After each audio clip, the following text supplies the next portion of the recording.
క్రమానుగతంగా కొన్ని సంగతులు మనం నేర్చుకుంటూ వస్తున్నాం. జరుగుతున్న విషయాలు ఏవైతే ఉన్నావో మనం విన్నాం, వాటిని గురించి మనం ధ్యానించాం, వాటిని గురించి ఎన్నో సంగతులు మనం తలపోస్తున్నాం. నిబంధనలు గురించిన సంగతులు, పురాతనమైన విషయాలు మొదలుకొని భౌగోళిక సాక్ష్యాల వరకు ఒక్కొక్కటికి అర్థం చేసుకునే ప్రయత్నం మనం చేస్తున్నాం. చాలా సంఘాలు పర్సనాలిటీ డెవలప్మెంట్ క్లాసుల మాదిరి క్యారెక్టర్ స్టడీ చెప్తాయి. అంటే వ్యక్తుల యొక్క జీవితాన్ని కంపేర్ చేస్తూ చెప్తారు. వాటిని ప్రసంగాలు అంటారు. వాటిని ప్రసంగం అంటే ఏంటంటే, మీకు బాధలు ఉన్నాయా, ఇబ్బందులు ఉన్నాయా, సమస్యలు ఉన్నాయా, నలిగిపోతున్నారా, యాచారిపోతున్నారా, సమాధానం లేక సొసైటీలో కొట్టుకుపోతున్నారా, అయితే రండి, అబ్రహామును దీవించిన దేవుడు మిమ్మల్ని కూడా దీవిస్తాడు. ఈ కంపారిజన్, పోలిక ప్రసంగాలు అంటారు వీటిని. కానీ మన ప్రసంగాలకు కాదు. 5 ఏళ్ళు 6 ఏళ్ళు 10 ఏళ్ళు మీరు సంఘానికి వస్తారంటే, అసలు మత్తయి యొక్క బ్యాక్గ్రౌండ్ మీకు తెలియకపోతే 5 ఏళ్ళు సంఘానికి వచ్చి ఎరగదీసేది దేనికి? 10 ఏళ్ళ నుండి సంఘానికి వచ్చి లూకా సువార్త అనగా నువ్వు నోరెళ్ళు పెడితే, ఇంక లూకా సువార్త అంటే నీకు తెలియకపోతే నువ్వు ఏ భక్తిని గడించినట్టు? నువ్వు పట్టుకున్న బైబిల్ నీకు తెలియదు కనుక ఈరోజు క్రైస్తవ విరోధులు బైబిల్ చదివి మీ బైబిల్ ఇలా ఉందరని చెప్తే ఆ రిఫరెన్స్ మా బైబిల్లోనే ఉందని విడ్డూరంగా చూస్తున్నారంట. వాళ్ళకి సమాధానం చెప్పడానికి మిమ్మల్ని వాక్యం చదవమంటలేదు, కానీ మన బైబిల్ గొప్పతనం ఏంటో తెలుసుకోవాలి. రెండోది, మన బాధ్యత, మన గురుతర బాధ్యత ఏంటంటే, ఏతు అడుగు ప్రతి వానికి సమాధానం చెప్పే సత్యము నీ దగ్గర ఉండాలి. అందుకు క్రమానుగతంగా నేర్చుకోవాలి. నిజానికి ఇలాంటివి బైబిల్ కోర్సులు, థియలాజికల్ కోర్సెస్ లేదా బైబిల్ స్టడీ క్లాసులను పెట్టి చెప్పాలి. మనకు ఆ సౌలభ్యము, ఆ స్థలాలు మనకు ఇంకా కుదరలేదు కనుక ఈ సండే వర్షిప్నే, ఈ వేదికని మనం ఉపయోగించుకుంటున్నాం. కాబట్టి ఫాలో అవుదాం, జాగ్రత్తగా విందాం. గతించిన వారం మత్తయి సువార్తలోకి వెళ్ళే ముందు మత్తయి గారు అంటే ఏంటి తెలుసుకునే ప్రయత్నం చేస్తాం. మత్తయి గారి యొక్క ఉద్యోగం, మత్తయి గారి యొక్క పనిబాట్లు, మత్తయి గారి యొక్క స్థితిగతులు, మత్తయి గారి యొక్క మైండ్ సెట్, మత్తయి గారి యొక్క ఫైనాన్స్ అన్నీ చూస్తాం. ఆ మత్తయి గారిని ఆ రోజుల్లో సమకాలీన సమాజం వాళ్ళని ఎంత దేశించిందో చూసాం. ఆ రోజుల్లో వారు సుంకర్లు, ఆ సుంకర్లు అనగానే వాళ్ళని పట్టించుకునేవారు కాదు. వాళ్ళని పట్టించుకోకపోయేసరికి ఆ సమకాలీన సమాజం వాళ్ళు నీచులుగా, ద్రోహులుగా, వ్యభిచారులుగా, ఘోరాతి ఘోరంగా వాళ్ళని చూశారు. అలాంటి మత్తయిని అపోస్తులను చేశాడు. అలాంటి మత్తయిని పేరుకు తగ్గట్టుగా బహుమానంగా మార్చేశాడు. అలాంటి మత్తయిని ప్రభు అయిన యేసుక్రీస్తు వారు 12 మందిలో యాక్టివ్ మెంబర్గా మార్చేశాడు. అయితే మరొక విషయం మనం నేర్చుకోవాలి. ఆ మత్తయిని గురించి మనం నేర్చుకుంటూ మనకు టైం అయిపోయింది కనుక అక్కడితో మనం ఆగిపోయాం. మత్తయి గారి యొక్క ఊరు సంగతి మనకు తెలియాలి. అసలు మత్తయి గారి యొక్క క్యారెక్టర్ ఏంటో తెలిసింది, మత్తయి గారి యొక్క ఊరేంటో మనకు తెలిస్తే ఎలాంటి స్థితిగతుల్లోంచి మత్తయి వచ్చాడు అన్నది మనకు చాలా బ్రైట్గా అనిపిస్తుంది. మత్తయి గారు ఎందుకు మత్తయి సువార్తనాలు అడ్రస్ చేస్తూ రాశాడో మనకు చాలా బాగా అర్థమవుతుంది. ఎందుకేంటి మత్తయి గారి యొక్క స్థితిగతులు అర్థం కావడానికి మరికొన్ని లోతుల్లోకి వెళ్దాం. ఒకసారి మార్కు సువార్త 2వ అధ్యాయం, మార్కు సువార్త 2వ అధ్యాయం, మార్కు సువార్త 2వ అధ్యాయం 14వ వచనం నుండి. ఆయన మార్గమును వెళ్ళుచు సుంకపు మెట్టనొద్ద కూర్చున్న అల్ఫయ కుమారుడగు లేవీని చూసి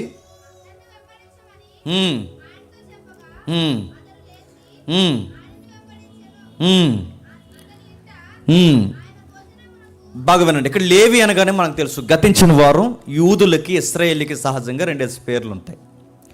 మత్తయి గారికి ఉన్న మరొక పేరే లేవి. లేవి సుంకపు మెట్ట దగ్గర కూర్చున్నాడట. బాగా విందాం. ఎక్కడుంది ఈ సుంకపు మెట్ట? అది 2వ అధ్యాయం మొదటి వచనం చూడండి. అది 2వ అధ్యాయం మొదటి వచనం.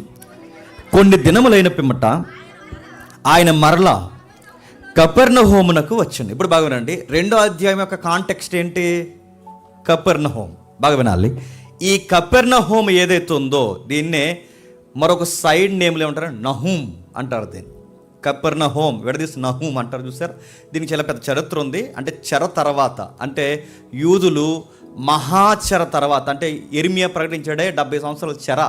ఆ చెర తర్వాత ఈ ఏదైతే గలిలయ సముద్ర తీరం ఉంది చూస్తారా, గలిలయ సముద్రం ఉందగా, ఈ గలిలయ సముద్రం దగ్గర నప్తాలి, జెబులేను అనే 2 గోత్రాలు ఉంటాయి. మీకు తెలుసుగా, జబులేను గోత్రం నప్తాలి. ఈ నప్తాలికి ఏదైతే ఉందో ఈ రెండిటికి మధ్య ఉన్న ఏరియానే కపెర్నహూం అంటారు. అంటే సుమారు యెహోషువ కాలం తర్వాత ఎడదీసిన ఈ భూభాగాల్లో ఈ రెండు గోత్రాల మధ్య చెర తర్వాత, అంటే బబులోను ఈ భయంకరమైన చెర తర్వాత ఏర్పడిన పట్టణం. అంటే బహుశా యూదులు అన్యులు మిశ్రితమై ఏర్పాటు చేసుకున్న పట్టణం అని అంటారు చరిత్ర ప్రకారం. అలాంటి పట్టణంగా ఇది ఏర్పడింది. పైగా ఇది సముద్రానికి దగ్గరగా ఉన్న ప్రాంతం కనుక అక్కడ ఎక్కువ వీళ్ళు ఉండేవారట జాలరులు. ఎవరు? జాలర్లు ఎక్కువగా ఉండడమే కాదు, ఆ ఏరియాలో ప్రతి వస్తువుకి ట్యాక్స్ అక్కడే కట్టేవారట. ఆ ఏరియా ఏదైతే ఉందో ఆ ఏరియాలో ప్రతి వస్తువుకి ట్యాక్స్ అక్కడే కట్టేవారు. ట్యాక్స్ కట్టించుకోవడానికి ఒక ఏరియా ఉండేది, అడ్డా. ఆ అడ్డా పేరే సొంకపు మెట్ట. అంటే ఇది కపెర్నహూంలో ఆ రోజుల్లో బాగా వ్యాపారాలు జరిగేవన్నమాట. అంటే కేవలం మనకి ఎవరైతే జాలర్లు ఉన్నారని మాత్రం అనుకోవడానికి వీలు లేదు. ఆ రోజుల్లో పేరు మోసిన మోతుబర్లు, అంటే బాగా అడ్డగోలు వ్యాపారాలు చేసి సంపాదించిన ఆస్తుపరులు ఎక్కువ అంట. అలాంటి ఏరియాలో ఎవరిని కదిపినా చిన్నోడికి పెద్దోడికి అందరికి డబ్బులు ఎక్కువ ఉంటాయండి. ఎందుకంటే అందరూ దొంగ వ్యాపారాలు చేయడం, ఆ వ్యాపారం చేయడం, ఈ వ్యాపారం చేయడం, మొత్తం మీద సంపాదించడం నేర్చుకున్న తర్వాత టౌన్లో ప్రతి ఒక్కడికి బాగా డబ్బు వచ్చిందన్నమాట. అందుకే కపెర్నహూం ఎంత బాగా హెచ్చించబడిపోయిందంటే తనలో తాను, అంటే సిటీ అనుకుంటుందంట. అంటే సిటీ అంటే పీపుల్స్, వాళ్ళు ఏమనుకుంటున్నారంటే ప్రజలందరూ అనుకుంటున్నారట ఆకాశానికి ఎక్కిపోదాం అనుకుందంట. అంటే కపెర్నహూం అంటే ఆ సిటీ ఫీలింగ్ ఎలా ఉందో చూడండి. నేను ఆకాశం అంత ఎత్తెదుగుతాను అనుకుందట. అప్పుడు ప్రభు అంటాడు, నువ్వు ఆకాశం అంత ఎత్తెదిగినా నేను పాతాళానికి తొక్కేస్తాను అన్నాడు. నువ్వేమనుకుంటున్నావంటే బబులోను సామ్రాజ్యం ఎలాగైతే ఆకాశం అంత ఎత్తెదగాలని ఎలాగైతే అనుకుందో, నువ్వు కూడా సేమ్ పతనమైపోయిన బబులోను లాగే నాకు తిరుగులేదు, నా దగ్గర డబ్బులు బాగా ఉన్నాయి, నా దగ్గర అడ్డగోలు వ్యాపారాలు బాగా ఉన్నాయి, నా దగ్గర ట్యాక్స్ వసూలు చేసే జ్ఞానం ఉందని రకరకాల ఫీలింగ్లు ఉన్నావేమో. కానీ నీ సంగతి నేను తేల్స్తాను అన్నాడట. ఏం జరిగింది? ఎందుకు దీని మీద ప్రభువైన యేసుక్రీస్తు వారు ఎంత కోపగించాడు? ఇలాంటి మోకమ్మడి సమాజం నుంచి మత్తయి గారు ఎలా పిలవబడాల్సి వచ్చింది అంటే ఏదో జరిగింది. ఒక మాటలో చెప్పాలంటే పెద్ద మినిస్ట్రీయే జరిగింది అక్కడ. ఏం జరిగింది, ఏం జరుగుతుందో ఒకసారి మనం చూద్దాం.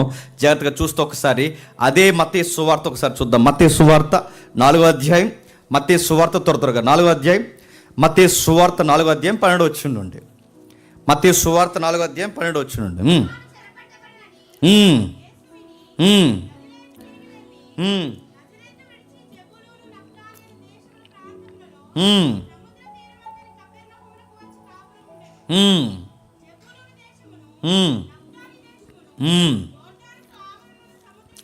యోర్దానికి ఆవలనున్న సముద్ర తీరమున అన్యజనులు నివసించు గలిలయ చీకటిలో కూర్చుండి ఉన్న ప్రజలను గొప్ప వెలుగు చూసి బాగా ఉండాలి. అంటే మీకు అర్థమైపోతుంది, అక్కడ జాగ్రఫీ మనకు దొరుకుతుంది చూడండి. ఇది ఏ ఏరియాలో ఉంటుందంటే నజరేతు నుంచి ప్రభు అయిన యేసుక్రీస్తు వారు వచ్చేసారట. ప్రశ్న, ఎందుకు వచ్చేసాడు చూద్దాం. ఆయన ఎందుకు వచ్చేసాడో కారణాలు ఉన్నాయి. నజరేతు నుంచి సొంత భూభాగాన్ని, సొంత ప్రాంతాన్ని వదిలొచ్చిన తర్వాత ఆయన ఒక సెంట్రల్గా ఒక ఏరియాని చేసుకుని సువార్త చేయాలనుకున్నాడట. అంటే ప్రభు అయిన యేసుక్రీస్తు వారే నివాసంగా, అంటే స్థిరమైన నివాసం లేదు, ప్రభు అయిన యేసుక్రీస్తు వారి నివాసంగా ఏర్పరచుకున్న ఆ స్థలం ఏదైతే ఉందో ఆ స్థలాన్ని కపెర్నహూంనే సెంటర్ ఆఫ్ అట్రాక్షన్గా చేసుకుంటారు. అంటే కపెర్నహూం నుంచి ఆయన సువార్త ప్రకటన చేస్తున్నాడు. ఈ సువార్త ప్రకటన చేస్తున్నప్పుడు ఏం జరుగుతుందో మీరు జాగ్రత్తగా వినండి. కిందికి చెబుతున్నట్టు చూడండి 12వ వచనంలో, నజరేతు నుండి విడిచి జెబులోను నప్తాలి దేశములందరి ప్రాంతంలోని సముద్ర తీరమందలి కపెర్నహూమునకు వచ్చి. అంటే ఇప్పుడు ఇదే ప్రాంతం తీర ప్రాంతం. దేనికి తీర ప్రాంతం? గలిలయ సముద్రానికి తీర ప్రాంతం. ఈ గలిలయ సముద్రానికి తీర ప్రాంతంగా ఉంది. ఆ తీర ప్రాంతంగా ఉన్న ఆ పట్టణాల్లో బాగా వినండి, ఆ తీర ప్రాంతంలో ఒక పట్టణాలు ఉన్నాయి. అందులో కొరేజీనా ఇంకోటి ఉంటుంది, బెత్సెయిదా. అంటే ఇవి దగ్గర టౌన్లు అన్నమాట. ఈ పైన కొండ ప్రాంతంలో కొరేజీన్ ఉంటే, ఆ దిగువ ప్రాంతంలో బెత్సెయిదా ఉంటే, దానికి దగ్గరగా ఉన్న మరొక టౌనే కపెర్నహూం అన్నమాట. అంటే ఈ కపెర్నహూం లాంటి పట్టణాలు ఏవైతే ఉన్నావో ఈ పట్టణాల గురించి మనం మాట్లాడుకుంటున్నప్పుడు దీని స్థితిగతులు మనకు తెలియాలి. ప్రభు అయిన యేసుక్రీస్తు వారిని నజరేతు నుంచి పంపించేశారు. ఎందుకు పంపించేశారు మీకు తెలుసు. ప్రభు అయిన యేసుక్రీస్తు వారిది గలిలయ మండలంలో తాలూకా నజరేతు. ఈ నజరేతు ప్రాంతంలో సొంత ఊర్లో సూచక్రియలు చేయమన్నారు. ప్రభు అయిన యేసుక్రీస్తు వారు చేయనన్నాడు. వాళ్ళు వచ్చి అడుగుతున్నారు చాలా రిక్వెస్ట్గా, చాలా అంబులుగా, చాలా ప్రేమన్నట్టు అడిగారు, ఓ ఈ బోధకుడా ఓ ధర్మశాస్త్ర ఉపదేశకుడు లాంటి పోలికలు ఉన్నవాడా, నేను ఒక విషయం అడుగుతున్నావు. నువ్వు కూడా ఏదైనా కొత్త చూసుక్రియ మనకేమైనా చేయి, మన సొంత గ్రామంలో ఇతర ప్రాంతాలను చేస్తున్నావుగా, మన ఏరియాలో చేయంటే అప్పుడు ప్రభువైన యేసుక్రీస్తు అన్నాడు, నేను చేయను అన్నాడు. మీరు ఎలాంటి వారంటే వ్యభిచార తరంలో చూసుక్రియలు అరిగే తరం మీరే అన్నట్టు. అది కాదు మాకు చేయవయ్యా, నిన్నే కదా ఒకడికి ఏదో చేస్తావు, ఇప్పుడు చేయవయ్యా సమాజ మందిరంలో అంటే నేను చేయను అన్నాడు. వాళ్ళ అవిశ్వాసాన్ని ఖండించాడు. అప్పుడే బాగునండి, అంతకుముందే చక్కటి అద్భుతం జరిగేసరికి ప్రభువైన యేసుక్రీస్తుని చాలా పొగిడారు. మన సొంత ప్రాంతంలో కూడా ఈ సువార్తతో పాటు అద్భుతాలు చేయమన్నారు. ఎప్పుడైతే ఈయన చేయనన్నాడో చంపేయడానికి ప్రయత్నం చేశారు. ఎవరు? సొంతూరులే. ఎవరు? నజరేతు వారు. ఎవరు? గలిలయ ప్రజలే. అంటే సొంతోళ్ళే ఎప్పుడైతే ప్రభువైన యేసుక్రీస్తు వారిని చంపేయాలనుకున్నారో, ఆ చంపేయాలనుకున్నప్పుడు ప్రభువైన యేసుక్రీస్తు వారు సొంత ఊరిని విడిచి ఒక ఊరు వెళ్ళాడు. ఆ ఊరి పేరే చెప్పండి, కపెర్నహూం. ఇదంతా ఎక్కడుందో ఒకసారి చూడండి. లూకా సువార్త 4వ అధ్యాయం, లూకా సువార్త 4వ అధ్యాయం 16వ వచనం నుండి త్వరగా. లూకా సువార్త 4వ అధ్యాయం 16వ వచనం నుండి. తర్వాత ఆయన తాను పెరిగిన నజరేతునకు వచ్చెను. విశ్రాంతి దినమందు సమాజ మందిరంలోకి వెళ్ళి చదువుటకై నిలుచుండగా ప్రవక్త అయిన యెషయా గ్రంథము ఆయన చేతికి ఇయ్యబడెను. ప్రభు ఆత్మ నా మీద ఉన్నది, బేదలకు సువార్త ప్రకటించుటకై ఆయన నన్ను అభిషేకించెను. చెరలో ఉన్న వారికి విడుదలను, గుడ్డివారికి చూపును కలుగునని ప్రకటించుటకును, నలిగిన వారిని విడిపించుటకును, ప్రభు హితవస్త్రము ప్రకటించుటకును ఆయన నన్ను పంపి ఉన్నాడని. నేను బాగా వినాలి, సందర్భం బాగా వినండి. సమాజ మందిరంలోకి వెళ్ళాడు. మీకు ఎంతమంది మన సెమినార్స్ ఫాలో అవుతున్నారు నాకు తెలియదు, కానీ నజరేతు మీద ఒక ప్రసంగం చెప్పాం. మరి ఎంతమంది గుర్తుందో? మీకు గుర్తులేదని నాకు అర్థమైంది. నజరేతులో ప్రభువైన యేసుక్రీస్తు వారు అక్కడికి వెళ్ళిన తర్వాత ప్రసంగం చేయమంటారు. ఎప్పుడైతే ఆయన ప్రసంగం చేస్తాడో, ఈ ప్రసంగం చేస్తున్నప్పుడు వాళ్ళు ఎక్స్పెక్ట్ చేసే ఒక మెసేజ్ ఉంటుంది. ఎప్పుడు పబ్లిక్లో ఉండే దరిద్రపు ఆలోచన ఏంటంటే వాళ్ళు కొన్ని ఎక్స్పెక్ట్ చేస్తారు మెసేజ్ నుంచి. వాళ్ళకి అనుకూలంగా మెసేజ్ ఉందనుకోండి, ఈరోజు దేవుడు ఎంత బాగా మాతో మాట్లాడాడో అంటారు. వాళ్ళు ఎక్స్పెక్ట్ చేసినట్టు కనుక మెసేజ్ రాలేదనుకోండి, ఆ చెప్పినోడికే పేర్లు పెడతారు, అవసరమైతే తను కొట్టడానికి కూడా తయారవుతారు. ఇప్పుడు చూడండి, ఎక్కడ లేనని మనోభావాలు వచ్చేస్తున్నాయి ఈ మధ్య, చూసారు లేదు? ఒకప్పుడు పాస్టర్ గారు ఏదనంటే పాడేవారు, ఇప్పుడు ఏదనంటే మనోభావాలు దెబ్బతినేస్తున్నాయి. ఇప్పుడు ఈ మనోభావాలకి బాబులు వాళ్ళు ఎవరు? నజరేతు. వాళ్ళు ఏం చేస్తారంటే వాళ్ళు ఒక మెసేజ్ ఎక్స్పెక్ట్ చేస్తారు. వాళ్ళు ఏమి ఎక్స్పెక్ట్ చేస్తారంటే గలిలయ ప్రాంతం, నజరేతుకి ఆపోజిట్గా ఉన్న ఏరియాస్ ఏవైతున్నావో ఆ ప్రాంతాల్లో ఉన్న వాళ్ళందరూ నాశనం అయిపోవాలని ప్రసంగం చేయి. ఆ వివరణివ్వు.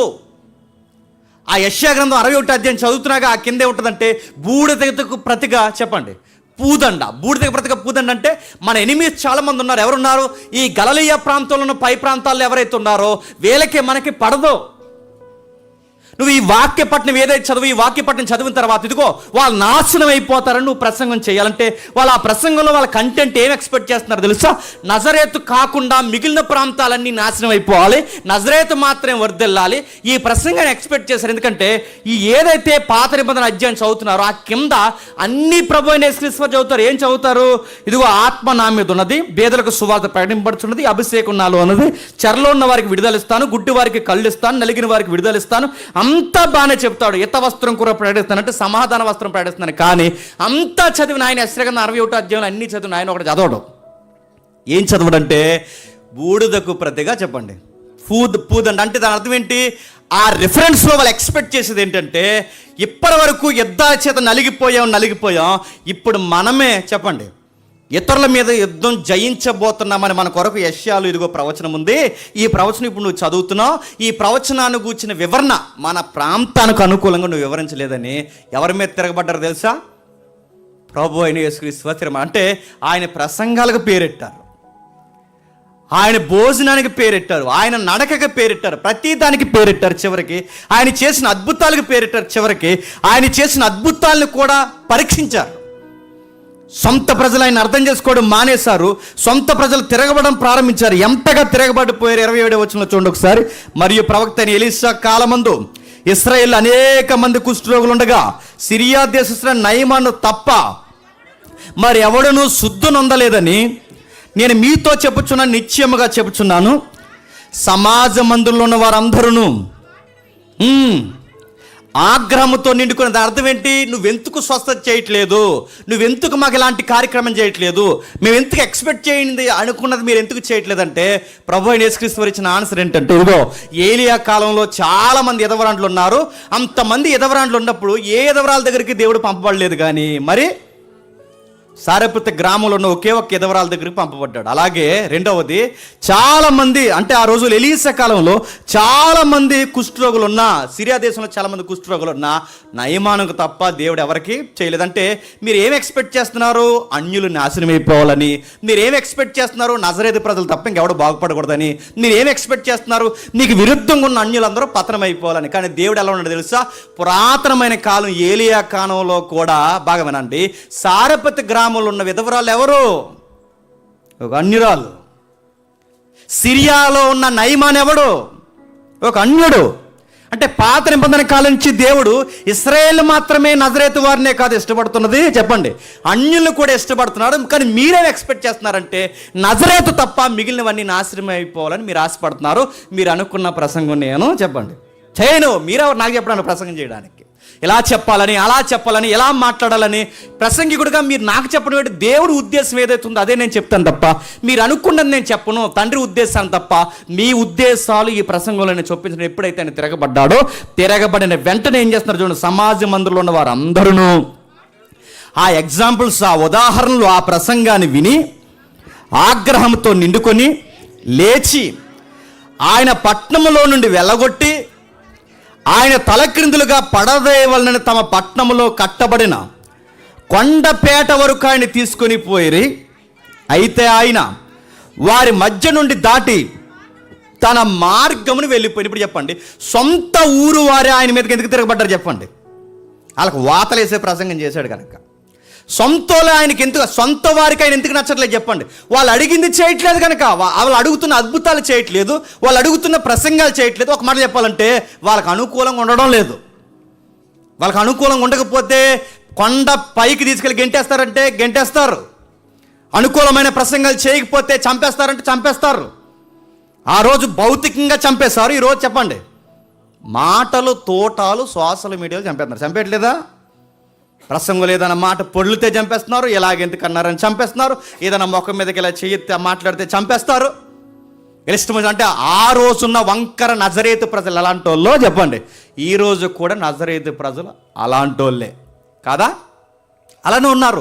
ప్రభు యేసుక్రీస్తు వారు బాగా వినండి, సత్యం చెప్పినప్పుడు పంది ముందు ముత్యాలు చదివితే పందికి ముత్యం విలువ ఎలాగైతే తెలియదో అలాంటి పందుల దగ్గర వాక్యం చెప్పకూడదని, ఈ బురదలో దొల్లే పందుల దగ్గర వాక్యం చెప్పే కన్నా ఎక్కడి నుండి మానేసి వెళ్ళిపోవడం మంచిది. వీళ్ళు నా సావునే కోరుకుంటున్నారు, నా పరిచర్కే వంక పెడుతున్నారు, నా ప్రసంగాలు వద్దని ఎద్దేవి చేస్తున్నారంటే ఇలాంటి పందుల దగ్గర ఇలాంటి ముత్యాలు జల్లే కన్నా వేరొక ప్రాంతానికి వెళ్ళిపోదామని ఆయన ఇలా చూస్తే ఆయనకి నచ్చిన ప్రాంతం ఆ రోజుల్లో కపెర్నహూం. అందుకే కింద ఎక్కడికి వెళ్ళాడు చూడండి 31లో, అప్పుడు ఆయన గలిలయలోని కపెర్నహూం అను పట్టణమునకు వచ్చి, ఇవన్నీ బాగా పక్కపక్క ప్రాంతాలే, గలిలయ మండలంలో ఊరే నజరేతు, గలిలయ ప్రాంతంలో పట్టణమే చెప్పండి కపెర్నహూం, అంటే ఇవన్నీ దగ్గర దగ్గర ప్రాంతాలే.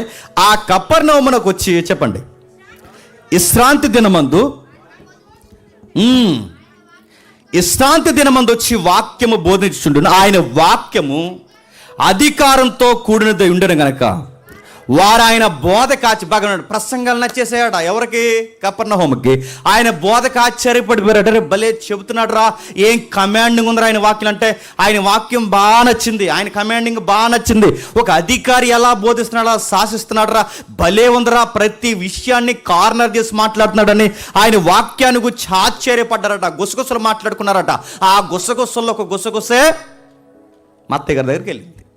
అలాంటి వార్తల్లో ఈ మౌత్ పబ్లిసిటీలో ఒక పబ్లిసిటీయే చెప్పండి మత్తయ్య గారి దగ్గర భలే చెబుతున్నాడు రా, ఆశ్చర్యకరమైన మాటలు మాట్లాడుతున్నాడు. ఇలా మాట్లాడుతూ ఉండగా బాగానండి అన్నీ బాగా పెట్టున్నారు, అంత బాగా స్వీకరిస్తున్నారు. కానీ ప్రసంగాలు విని ఆశ్చర్యపడ్డారు, బోధన విని ఆశ్చర్యపడ్డారు, ఆయన అధికారంతో మాట్లాడుతున్న బోధన విని ఆశ్చర్యపడ్డారు. కానీ ఎక్కువ అద్భుతాలకు అలవాటు పడ్డారట. ఇంకా ఏం చేశారు? ఇంకేమైనా ఉన్నాయి ఇక్కడ ఈ క్షమించండి ఈ కపెర్నహూము ప్రాంతంలో ఇంకా హైలైట్స్ ఏమైనా ఉన్నాయంటే చాలా ఉన్నాయి. మత్తయ్య గారు సొంతూరు కపెర్నహూమే. నెక్స్ట్ పేతురు గారి యొక్క నివాస స్థలం కూడా కపెర్నహూమే. వాళ్ళ బ్రదరు ఆంద్రేయ గారిది కూడా ఇదే ఊరు. ఒక మాటలు చెప్పాలంటే ఆ ఊరు నుంచి చాలా ఉన్నతమైన వ్యక్తులు, ఉన్నతమైన కార్యక్రమాలు జరిగాయి. కపెర్నహూం అనేది ఆ రోజుల్లో ట్యాక్స్ కట్టడానికి ఎడ్డగా పనిచేస్తున్న ఏరియా, అంటే తలకాయలో ఉంది. ఆ ఏరియా నుంచి ఆ రోజుల్లో మత్తయి వచ్చాడు, పేతురు వచ్చాడు, ఆంద్రేయ వచ్చాడు. ఇంకా ఎలా ఉన్నారు, ఇంకా ఏం జరిగాయి అక్కడ? అనేకమైన అంటే అనేక మందికి శతాధిపతిగా ఉన్న శతాధిపతి దాసుని కూడా అద్భుతాలు జరిగే అద్భుత కార్యాలు కూడా ఆ పట్టణంలోనే జరిగాయి. ఇంకా మీకు బాగా అర్థం కావాలంటే ఒకసారి టకాటకమని కొన్ని విషయాలు చూసి మనం త్వరగా ముగిద్దాం. ఒకసారి మార్కు సువార్త చూడండి.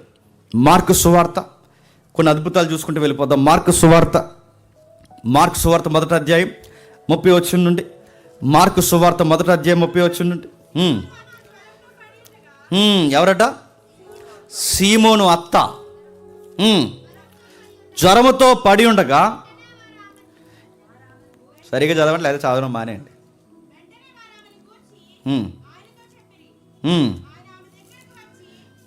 మళ్ళీ చదవం ఫస్ట్ నుంచి, మొదటి నుంచి చదువు.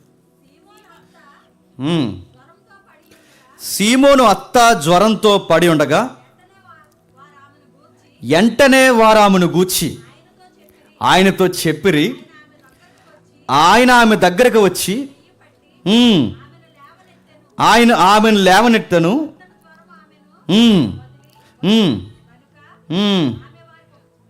అస్సలు ఆడవాళ్ళు చదవద్దు, మగవాళ్ళు చదవ.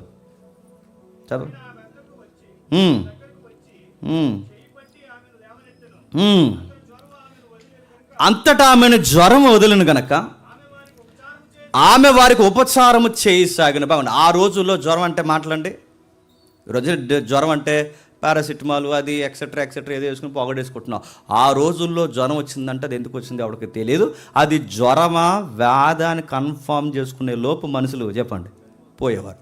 ఆ రోజుల్లో చాలా కాలం నుంచి జ్వరం వస్తుందంట, మరి ఏ ప్రాబ్లం తెలియదు. ఆ జ్వరం కూడా ఆ రోజుల్లో చాలా పెద్ద వ్యాధి. ఆ రోజుల్లో అంత పెద్ద వ్యాధిని పేతురు గారు అత్తగారికి వస్తే ఆ వ్యాధిని స్వస్థపరిచిన వెంటనే పబ్లిక్లోకి టాక్ వెళ్ళిందట. సాయంకాలం ప్రొద్దు కుంగినప్పుడు జనులు సకల రోగులను దయ్యములు పట్టిన వారికి ఆయన ఎద్దకు తీసుకుని వచ్చి పట్టణమంతయు ఆ ఇంటి వాకిటి కూర్చొని, ఏ ఇంటికాడ? పేతురు గారు అత్తగారి ఇంటి కాడ, క్షమించండి పేతురు గారి ఇంటి దగ్గర. అది అత్తగారి ఇల్లు పేతురు ఇల్లు చెప్పలేము.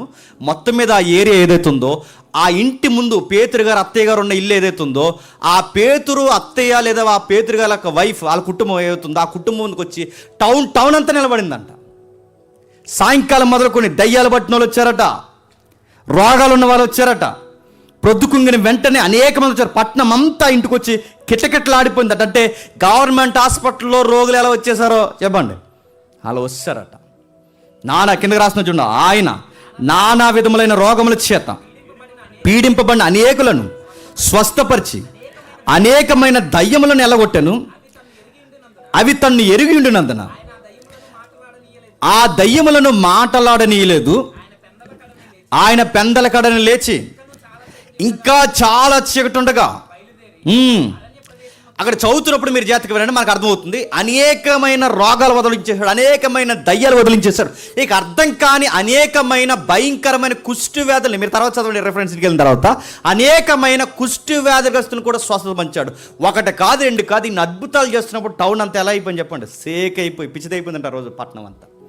అరే ఏంటి అద్భుతాలు, తీరని రోగాలు పోతున్నాయి, మానసిక రుగ్మతలు పోతున్నాయి, దయ్యాలు వదిలిపోతున్నాయని ఒకటి కాదు రెండు కాదు అనేకమైన స్వస్థతలు చేస్తూ అనేకమైన దయ్యాలు వెళ్ళగొడుతున్నాయి. అంటే టౌన్ అంతా గుప్పను మాట్లాడుకుంటుంది. నజరేతు నుంచి వచ్చాడు ప్రభు అయిన యేసుక్రీస్తు వారట.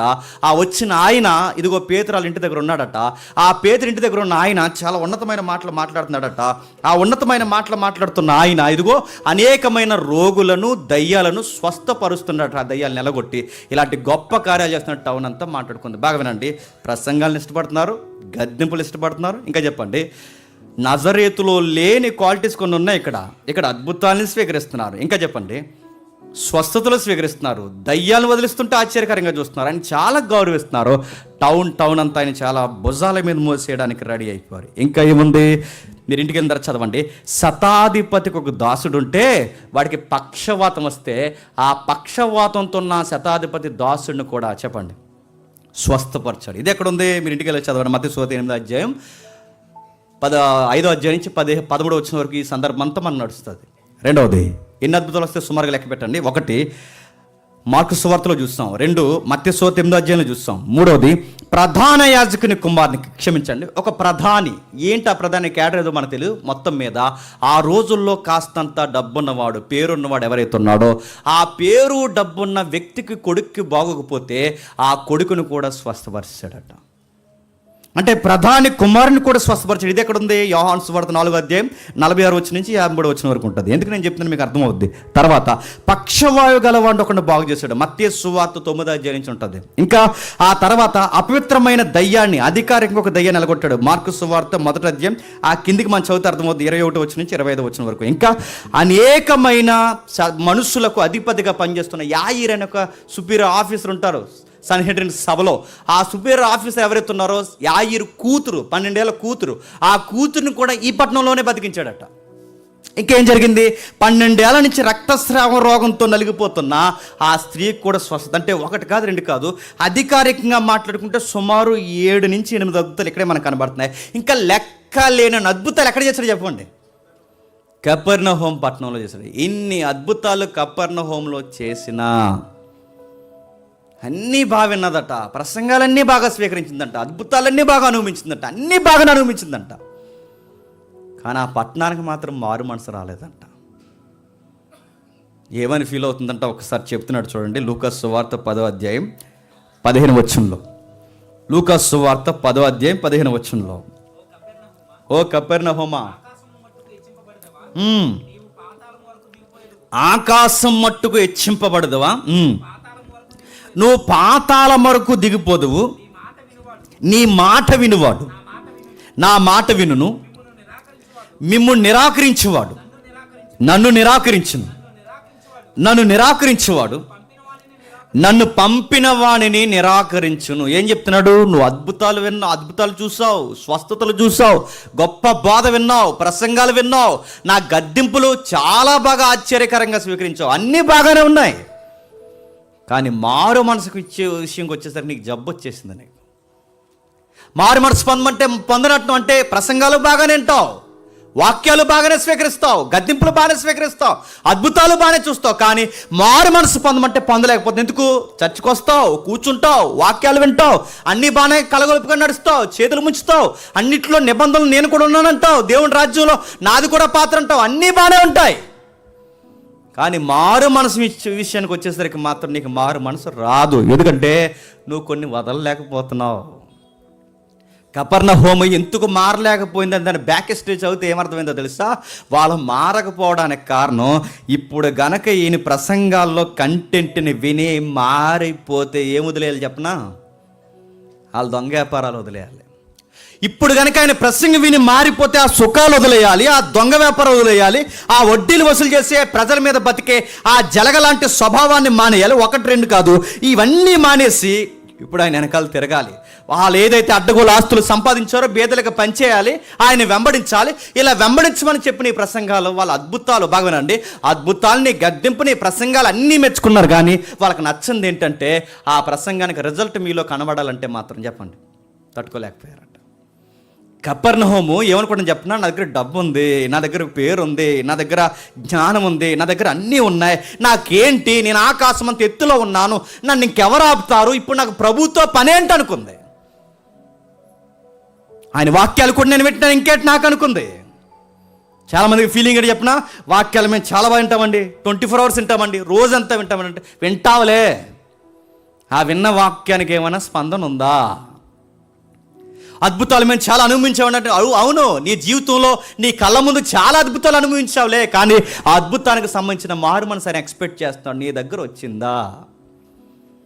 కపెర్నహూములో ఎందుకు వారు మారు మనసు పొందలేకపోయారంటే, ఇప్పుడు ఈయన నమ్ముకుంటే ఆ వ్యాపారాలు మానేయాలి, ఇప్పుడు ఆయన నమ్ముకుంటే వాళ్ళ చీకటి వ్యాపారం పూర్తిగా పక్కన పెట్టాలి, ఇప్పుడు ఆయన నమ్ముకుంటే సుఖాలు వదిలేయాలి, ఇప్పుడు ఆయన నమ్ముకుంటే పొరుగు వారిని ప్రేమించాలి, ఇప్పుడు ఆయన నమ్ముకుంటే ఇతరులు కూడా అందరినీ సమానంగా చూడాలి, ఇప్పుడు ఆయన నమ్ముకుంటే ఇతరుల దగ్గర అడ్డగోలుగా సంపాదించే ఆ సంపాదన అనేసి మానేసుకోవాలి.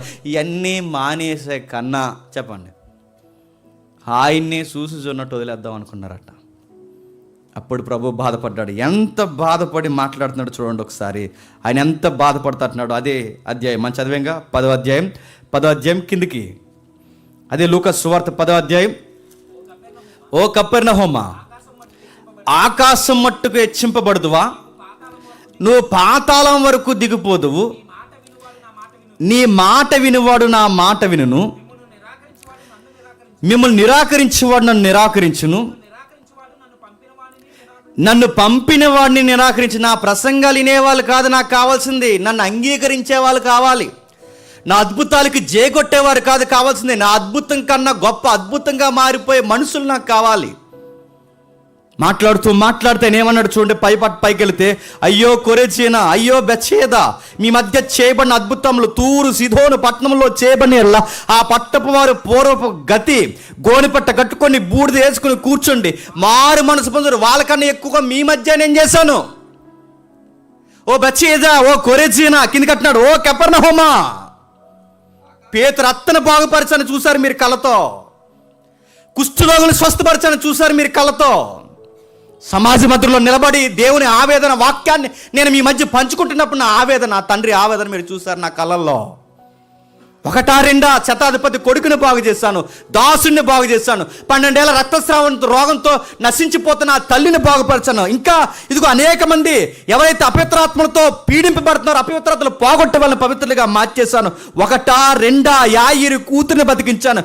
1 కాదు 2 కాదు, ఇన్ని అద్భుతాలు నేను తూరు సిదోను ప్రాంతాల్లో పూర్వం చేసిన. అక్కడ వరకు ఎందుకు, సొదొమ గొమొర్రాల ప్రాంతాల్లో నేను చేసిన. ఆ పట్టణాలైనా మారు మనసు పొందినేమో, కానీ గుర్తుపెట్టుకోండి, ఆ పట్టణాలు విమర్శ దినమందు వాళ్ళకైనా కొంచెం వాదార్పు దొరుకుతుందేమో కానీ దానికన్నా గట్టి పనిష్మెంట్ ఎవరు కూడా చెప్పనా? ఓ ఈ బెత్షెదా, ఓ ఈ కొరాజీనా, కపెర్నహూమా, మీకు చాలా ఘోరంగా ఉంటుంది పనిష్మెంట్ అన్నాడు. ఇప్పుడు గుర్తుపెట్టుకోండి, ప్రసంగాలు వినడం వేరు, లోతైన వాక్యాలు వినడం వేరు. నేను బెదిరించట్లేదు, గుర్తుపెట్టుకోండి. 5 ఏళ్ళు 6 ఏళ్ళు 10 ఏళ్ళు వచ్చి మీకు వాక్యం ఎంత బాగా తెలిస్తే అంత బాగా ప్రతిఫలం మీలో కనబడలేదో, సొదొమ గొమొర్రా తూరు సిదోను ప్రాంతాల కన్నా మన భవిష్యత్తు ఘోరంగా ఉంటుందని గుర్తుపెట్టుకోండి. ఎన్నో అద్భుతాలు, నీ పుట్టుక ఒక అద్భుతం, నీ కుటుంబంలో నీ పిలుపు ఒక అద్భుతం, నీ నడవడిక అద్భుతం, నీ ఉద్యోగం ఒక అద్భుతం, నీ పరిస్థితులు ఒక అద్భుతం, నీ పిల్లలు పుట్టుక ఒక అద్భుతం, నీ భార్య ఒక అద్భుతం. నీ జీవితం ఎన్ని అద్భుతాలు చేశాడు. నీ రోగాలు, నీ స్థితిగతులు, నీ ఫైనాన్స్ ఇన్ని అద్భుతాలు చేసినా, ఇన్ని ప్రసంగాలను వింటున్నా, వారం కూర్చోబెట్టేందుకు ఈ రెఫరెన్స్ ఇది, ఈ రెఫరెన్స్ అది, దీని చరిత్ర ఇది, దీని జోగ్రఫీ ఇదని, ఇలాంటి వాక్యాలు నీకు ఎంత బోధిస్తున్నావు. నువ్వు ఇలా అయినేసి ఇలా వదిలేసి కొన్ని నువ్వు ఇంకా వదులుకోకుండా నీ వ్యాపారము, నీ చీకటి బంధాలు కొన్ని ఏవైతే ఉన్నావో, ఈ దుర్మార్గమైన చర్యలు, పాపం, రోత, నీచమైన కార్యాలు వదలకుండా ఇంకా నువ్వు అలా కొనసాగుతూ, నాకేంట్లే ఫైనాన్షియల్గా సాగిపోతుంది, ఆరోగ్యంలో బాగుంది, అంతా నడుస్తుంది, ఫ్రెండ్ సర్కిల్ ఉంది అని అనుకుంటున్నావేమో. ఇలానే అనుకుందంట. ఏ పట్టణం చెప్పండి? దాన్ని చూపిస్తూ నాకు చెప్తున్నాడు. వాళ్ళ డబ్బు వాళ్ళని పాడు చేసింది, వాళ్ళ సుఖాలు వాళ్ళని పాడు చేసినాయి, వాళ్ళ లగ్జరీ లైఫ్ వాళ్ళని పాడు చేసింది, ఒక ప్రసంగాన్ని అర్థం చేసుకునే స్థితి మాకుందన్న విషయాలు వాళ్ళని పాడు చేసినాయి. పూర్తిగా పాడైపోయారు. ఎంత పాడైపోయారంటే ఇన్ని అద్భుతాలు కళ్ళ ముందు చూసిన వీళ్ళ బుర్రలకు ఎక్కలేదు. పట్టణం అంతా ఎంత వైభాగ్యంగా ఉండేదో పూర్వం ఒకసారి మీరు చూడండి. ఎంత అద్భుతంగా ఉండేదో ఆ పట్టణం, ఎంత అద్భుతంగా ఉన్నాడో. ప్రభు అన్నాడు నాశనం అయిపోతారన్నాడు. ప్రారంభం నాశనం అయిపోతారు. ఎంత అద్భుతంగా ఉండేదో ప్రారంభం. ఆ మొదటి శతకం దొరకలేదా? ప్రస్తుతం ఆ పట్టణ పరిస్థితి చూడండి ఎంత ఘోరంగా. రాళ్ళు అయిపోయినాయి, రప్పలు అయిపోయినాయి, చెట్లు మొలిచేసాయి. నెక్స్ట్ ఇమేజ్ ఘోరాతి ఘోరంగా మారిపోయింది. నాశనం అయిపోతావు అన్నాడు. వాక్యం విని ప్రసంగాలు విని నీ దేవుడిని జీవితంలో అద్భుతాలు చేసి ఒకవేళ ఎంత విన్నా మారు మనసు లేకపోతే పరిస్థితి అలా కూడా గుర్తుపెట్టుకోండి. ఆ రోజు ప్రభు చెప్పాడు, 2000 సంవత్సరాల తర్వాత ఆ పట్టణం పరిస్థితి ఏంటో ఈరోజు మనకు చూపిస్తున్నాడు. చూడదుగో మహాపట్నం, ఆకాశానికి ఎక్కిపోదాం అనుకున్న పట్టణం, గెద్దంత ఎత్తులో ఎగురుదాం అనుకున్న పట్టణం, పక్షిరాజులాగా అడవికి సింహంలాగా ఫీల్ అయిన పట్టణం, ఫైనాన్స్లో, లగ్జరీలో బాగా సుఖపడిపోయిన ఆ పట్టణం ఎందుకు పాడైపోయింది అంటే కారణం ఒకటే, అద్భుతాలు చూసి మారలేనందుకు పాడైపోయింది, ప్రసంగాలు విని మారలేనందుకు పాడైపోయింది, పనికి మన గుసగుసలు పెట్టుకున్నందుకు పాడైపోయింది, లేనిపోని సుఖాలకు అలవాటుపడినందుకు పాడైపోయింది. ఏమైపోయింది ప్రభు చెప్పాడు, ఇదిగో సొదొమ గొమొర్రా పట్టణం కన్నా ఘోరమైపోతారు. ఏమైపోయింది ఈరోజు టర్కీకి నైసర్గికంగా గలిలయకి దగ్గరగా ఈరోజు ఎక్కడుంది కపెర్నహూము అంటే ఇదిగో రాళ్ళు రప్పలతో మిగిలిపోయింది. ఆ రోజు ఆయన చెప్పాడు, ఈరోజు కళ్ళ ముందు మనకు కనబడుతుంది. కానీ అద్భుతం ఏంటి చెప్పనా, ఎంతమంది మారలేని మనుషులు, ఎంతమంది మూర్ఖులు, ఎంతమంది సుఖభోగులు, ఎంతమంది దొంగ వ్యాపారాలకు అలవాటు పడిపోయిన మనుషుల మధ్య అందులోంచి 3 అపోస్తులు వచ్చారంట. ఇలాంటి భయంకరమైన పట్టణంలో 3 అపోస్తులు వచ్చారు. అందులో ఒకడు మత్తయ్య, 2 పేతురు, 3 ఆంద్రేయ. పాడైపోయిన పట్టణంలో కూడా ప్రభువుకి శాసనం ఉంటుందంటే ఉంటుంది. సొదొమ గొమొర్రాలో లోతున్నాడని ఎంత వాస్తవమో, తూరు సిదోను ప్రాంతాల్లో శాసాన్ని పక్కకి జరిపోవడం ఎంత వాస్తవమో, కపెర్నహూములో కూడా దేవుడు వడపోస్తే దొరికిన ధాన్యపు గింజలు లేదా ఏవైతే గోధుమ గింజలు ప్రభువుకు దొరికాయంటే దొరికాయి. 12 ఏళ్ల రక్తస్రావంతో నలిగిపోయిన ఆ గోధుమ గింజ దొరికింది, పేతురు అనే గోధుమ గింజ దొరికింది, మత్తయ్య అనే గింజ దొరికింది, ఇదిగో ఆంద్రేయ అనే గోధుమ గింజ దొరికింది. శతాధిపతి కుమారుడు దొరికాడు, ప్రధాన యాజకుని కుమారుడు దొరికాడు, అపవిత్రాత్మ చేత పోగొట్టుకోబడిన అనేక మంది దొరికారు. ఒకరే ఇద్దరా? ఆయన మాట విన్నవారు ఎంతో కొంత ఉన్నారు. ఎంత నీచమైన పట్టణమైనా, ఎంత పట్టణం అయిపోయిన పట్టణమైనా, ఎలాంటి ఘోరమైన పట్టణంలో అయినా ఆయన మాటకి చెవియొగ్గేవారు ఉంటారు. అందుకే ఎంత చెడ్డ సంఘమైనా ఆ సంఘంలో కూడా ప్రభువుకు నచ్చే వాళ్ళు 2-3 ఉంటారు. ఏ సంఘాన్ని తృణీకరించకండి, ఏ సంఘాన్ని తీసిపడేయకండి, ఏ డినామినేషన్ ఇది వేస్ట్ అని అనేకండి. ఉంటారు, ఆయన పిలుచుకునేవాడు, ఆయన కోరుకునేవారు కొంతమంది ఉంటారు. మాదే గొప్ప సంఘం అని ఫీల్ అవ్వకండి. కొన్ని సంఘాల్లో, కొన్ని ప్రాంతాల్లో, కొన్ని భయంకరమైన ఏరియాల్లో కూడా దేవునికి నచ్చే వాళ్ళు ఉంటారు. ఏరియాని బట్టి మనుషులను డిసైడ్ చేయకండి, డినామినేషన్ నేమ్ బట్టి వీళ్ళు ఇదని డిసైడ్ చేయకండి. కానీ దేవుడు ఇష్టపడేవారు, పిలుచుకునేవారు చెప్పండి కొంతమంది ఉంటారు. పిలుచుకున్నాడు, ఎంత అద్భుతంగా పిలుచుకున్నాడు. మత్తేని బహుమానంగా మార్చాడు, పేతుర్ని బండగా నిలబెట్టాడు, ఆంద్రేయనే పేతురికి పిలుపుగా, ఏజెంట్గా, పైలట్గా మార్చేసుకున్నాడు. 1-2 గొప్ప అద్భుతాలు చేశాడు. అనేక సంవత్సరాల నుంచి అద్భుతాలు జరిగిన మారని ఆ ప్రపంచంలో లేదా కపెర్నహూము ప్రపంచంలో ఎవరు మారారంటే ఇదిగో ప్రధానమైన వ్యక్తులు మారారు. మత్తయి ఇలాంటి బ్యాక్గ్రౌండ్ నుంచి వచ్చాడంటే అవును, ఎవ్వరు మారలేని బంధువుల మధ్య, ఎవ్వరు మారలేని సమకాలికుల మధ్య, ఎవ్వరు మారలేని తన తోటి సమాజం మధ్య నేను మారానయ్యా అని బాధపడినాడు. ఎవరు తెలుసా? మత్తయ్య. నేను మారాను, దావీదు కుమారుడా నేను మారానని ఏడ్చింది ఎవరు తెలుసా? పేతురు.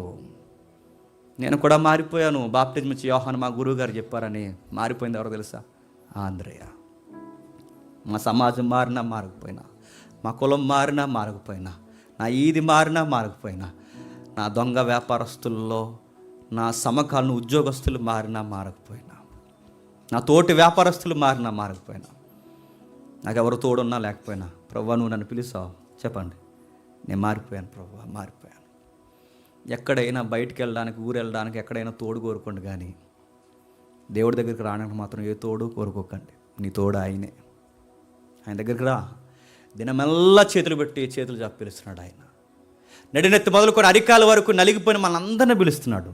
మత్తయి కన్నా ఘోరంగా పతనం అయిపోయినా పర్లేదు, రా నేను బాగుపరుస్తాను. కపెర్నహూము కన్నా ఘోరంగా పతనం అయిపోయినా పర్లేదు, రా నేను మళ్ళీ మహాపట్నంగా మార్చేస్తాను. ఆ ఏరియా నుంచి వచ్చాడు మహానుభావుడు, పశ్చాత్తాపడిపోయాడు, సంపాదించిందంతా వదిలేసుకున్నారు, పేదలకు పనిచేశారు. మమ్మల్ని ఏం చేయమంటావు ప్రభు అంటే ప్రభు ఒక మాట అన్నాడు, ఫాలో మీ. ఇప్పటివరకు మీ ఏరియాలో చేపలు పట్టడం ఫేమస్, ఈరోజు నేను చెప్తున్నాను మనుషులను పడదాం రండి అన్నాడు ఆయన. మనుషులను పట్టుకుందాం రా మత్తయ్య, పేతురు, ఆంద్రేయ, మనుషుల్ని పట్టుకుందాం రండి, మనుషుల్ని మారు మనసులో పట్టుకుందాం రండి, మనుషులు నిలబడదాం రండి. చెదిరిపోయి నశించిపోతున్న అనేక మంది ఆత్మలు ఉన్నారు, పట్టుకుందాం రండి. టీంను ఫామ్ చేశాడు. ఆ బ్యాక్గ్రౌండ్ నుంచి వచ్చాడు.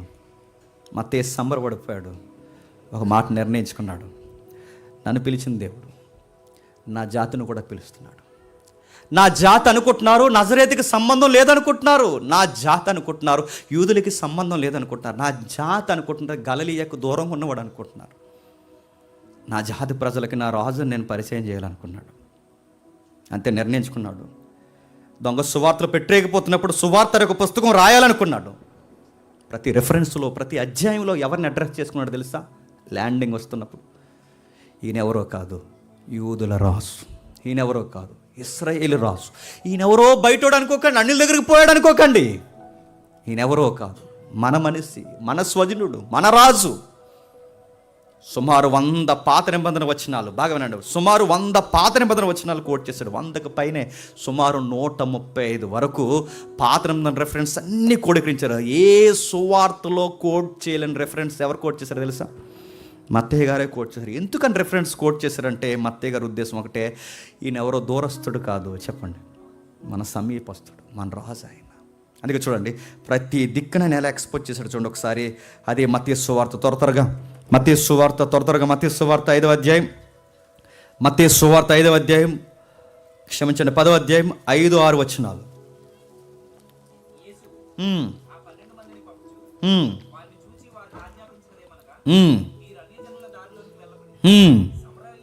సమరయ ఏ పట్టణంలోనికి వెళ్ళకుడి, ఇశ్రాయేలు వంశంలోని నశించిన గొర్రెల యొద్దకే. మత్తయి గారు సువార్త ఇశ్రాయేలుకే యూదులకే రాశాడని ఎందుకంటారు చెప్పిన పండితులు? ఇదిగో ఇలాంటి రెఫరెన్స్ పదులు మనకు కనబడుతుంటాయి. ఆయన ఫోకస్ అంతా ఎవరి మీద చెప్పండి? ఇశ్రాయేల్ మీద. ఆయన ఫోకస్ అంతా ఎవరి మీద చెప్పండి? యూదుల మీద. అందుకే ఆయన మొదటి అధ్యాయమే ఎవరిని కేంద్రీకరించాడు చెప్పండి? అబ్రహాం, దావీదు, ఆ వంశవృక్షం. అంటే ఎవరికి అర్థం అవ్వాలని సువార్త రాస్తున్నాడు చెప్పండి? ఇశ్రాయేలీలో లేవీడిగా మత్తయిగా పిలవబడుతున్న నన్ను పిలిచి నీ ప్రభు మిమ్మల్ని కూడా పిలుస్తున్నాడు, మీకు దగ్గరకు వచ్చాడు, దయచేసి దూరంగా పోకండి అని చెప్పడానికి. చెప్పండి, తాను చచ్చిపోయినా నా మాట ఇంకా బ్రతికే ఉంది దేవుని మాట అని చెప్పడానికి సువార్త రాసేశాడు. ఇంకెన్నో రిఫరెన్స్ ఉన్నాయి, వచ్చి కొన్ని చూద్దాం ఒకసారి. అదే 8వ అధ్యాయం మత్తయి సువార్త 8వ అధ్యాయం 10వ వచనం నుంచి చూద్దాం. యేసుక్రీస్తు వారి ఈ మాట విని ఆశ్చర్యపడి ఎంట వచ్చుచున్న వారిని చూసి, ఇశ్రాయేలీలో ఎవరికైనాను ఇంత విశ్వాసం ఉన్నట్టు నేను చూడలేదు, నిశ్చయముగా నేను మీతో చెప్పుచున్నాను. ఏంటట?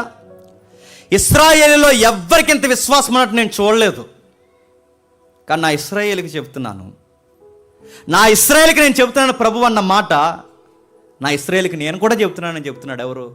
మత్తయ్య. ఇది ప్రభు చెప్పిన మాట, ఇది ప్రభు యొక్క ఉద్దేశము. ఇశ్రాయేలుతో అన్నాడట, ఓ ఇశ్రాయేలు, ఇదిగో అనేకులు తూర్పు నుండి, పడమటి నుండి, దక్షిణం నుండి, ఉత్తరం నుండి అనేకులు దేవుని రాజ్యంలోకి ప్రవేశిస్తారు, కానీ మీ దగ్గరకు వచ్చాను, నన్ను పట్టించుకోండి. నజరేతు నన్ను తృణీకరిస్తుంది, కపెర్నహూము నన్ను తృణీకరిస్తుంది, నా స్వజనులైన యూదులు నన్ను తృణీకరిస్తారు. నేను మొదట వచ్చింది ఎవరి కోసం చెప్పనా? మీకోసం. ఎందుకంటే మీరు రిప్రజెంట్గా ఉంటేనే, మీరు ప్రతినిధులుగా ఉంటేనే మీ ద్వారానే దేవుడు ప్రపంచాన్ని చెప్పండి ఆశీర్వదించాలనుకో. అందుకే ముందు మీరు ముఖ్యం, తర్వాత అన్యులు. ఇంకేం రిఫరెన్స్ ఉన్నాయి చూడండి ఒకసారి. అదే మత్తయి సువార్త 21వ అధ్యాయం, త్వరగా అదే మత్తయి సువార్త 21వ అధ్యాయం 42-43 వచనాలు. అదే మత్తయి సువార్త 21వ అధ్యాయం 42-43 వచనాలు. మరియు యేసుక్రీస్తు వారు వారిని చూసి, ఇల్లు కట్టువారు నిషేధించిన రాయి మూలకు తలరాయాయను, ఇది ప్రభు వలనే కలిగను, ఇది మన కన్నులకు ఆశ్చర్యము